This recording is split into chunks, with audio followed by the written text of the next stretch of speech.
ఈ 18 మెట్లు ఎందుకున్నాయి? ఈ 18 మెట్లకు ఉన్నటువంటి రహస్యం ఏమిటి?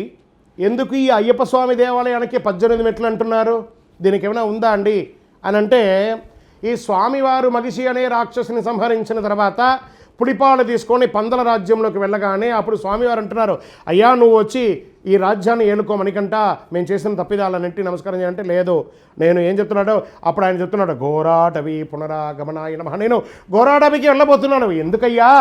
నీకు రాజ్యాన్ని ఇస్తే నువ్వు అడవిలోకి వెళ్తానంటున్నావు ఏంటయ్యా అంటే, లేదు నేను ఒక కారణం చేత జన్మించాను కాబట్టి నేను బ్రహ్మచర్య దీక్ష ఉండాలనుకుంటున్నాను, అందుకనే నేను ఘోరకీకారణ్యంలో ఉండాలనుకుంటున్నాను, నేను ఒక బాణం వేస్తాను, అది ఎక్కడ పడితే అక్కడ నాకు దేవాలయాలు నిర్మించండి అని చెప్తే వారు బాణం వేస్తే అది అచ్చన్ కోవిల్, ఆర్యన్గావు, కుళత్తుప్పుഴై, ఎరుమేలి, శబరిమల అని 5 చోట్ల పడింది. ఈ 4 చోట్ల కూడా కింద అయ్యింది. శబరిమలలో మాత్రం ఎత్తైన పీఠంగా